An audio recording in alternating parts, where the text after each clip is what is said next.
सुप्रभात बच्चों। हम दो बैलों की कथा कहानी पढ़ रहे थे और आज आगे की कहानी पढ़ते हैं।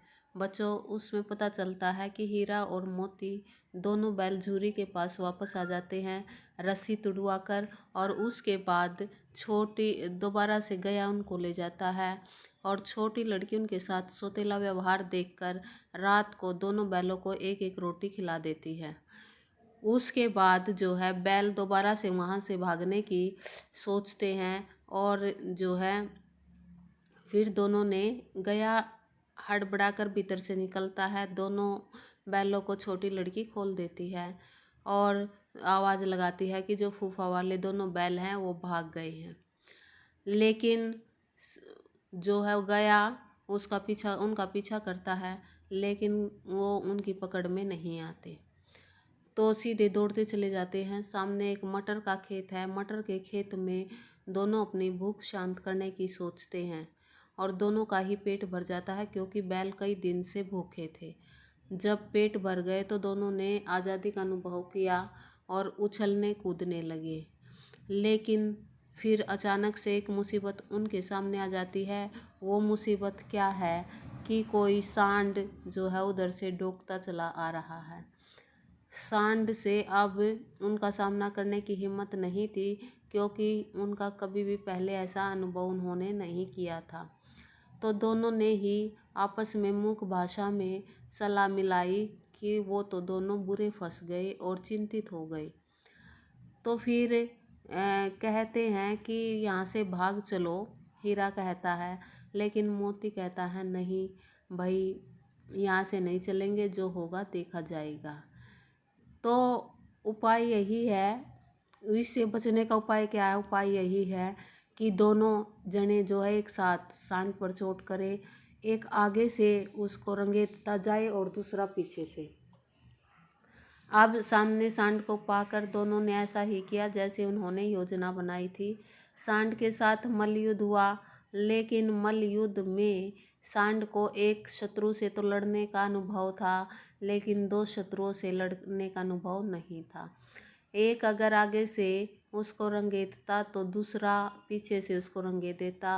अंत में सांड जो है बेहताशा होकर वहाँ से चला गया। लेकिन उन्होंने कहा कि हारे हुए शत्रु पर वार नहीं करना चाहिए, इसलिए सांड को ही उन्होंने जीवित छोड़ दिया।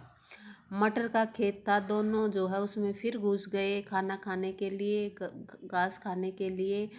इतने में देखा कि दूसरी मुसीबत उनके सामने आ जाती है। दो आदमी लाठियाँ लेकर दौड़ पड़ते हैं और दोनों ही मित्रों को घेर लेते हैं। अब मोती जो है सींचे हुए खेत में था, खेत में पानी था, उनके पैर धंस गए उसमें खेत में। और हीरा ने देखा कि उसका साथी संकट में है, तो फिर उन्होंने कहा फंसेंगे तो दोनों फंसेंगे और निकलेंगे तो दोनों ही निकलेंगे। लास्ट में उन दोनों को कांजी हाउस में बंद कर दिया।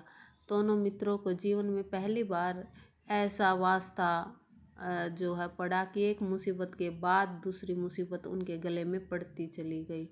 अब कांजी हाउस की दीवारें कच्ची थी, बकरियां थी वहाँ पर, घोड़े गधे भैंस थी और सभी कमज़ोर थे, दुर्बल थे, क्योंकि कांजी हाउस में भी चारा नहीं दिया जाता था खाने के लिए। अब भी वो दोनों वहाँ बुरे फंस गए।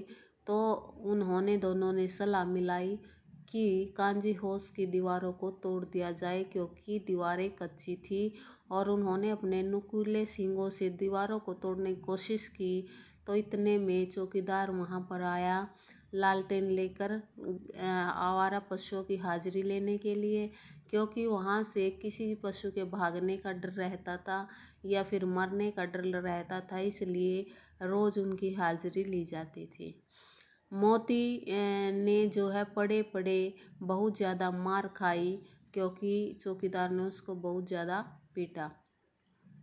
तो फिर चुप हो गए दोनों ही। फिर उसके जाने के बाद चौकीदार के फिर उन्होंने सोचा का मरना तो है ही, सोचो दीवार खुद जाती है तो न जाने कितनी जानें बचेंगी, और ये यहाँ पर 2-4 दिन ऐसे ही पड़े रहे तो हम मर जाएंगे।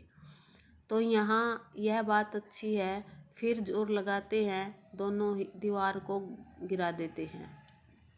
थोड़ी थोड़ी मिट्टी पड़ने पर उनका हौसला बढ़ जाता है और दूनी शक्ति के साथ उनको धक्का मारा तो आधी दीवार गिर गई। दीवार के गिरते ही सभी जानवर वहाँ पर खड़े हो गए।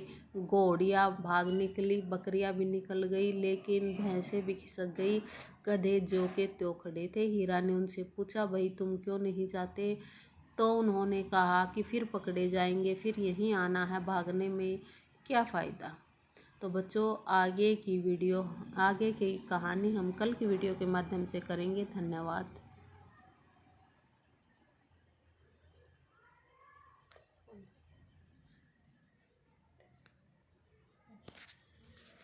वणगी।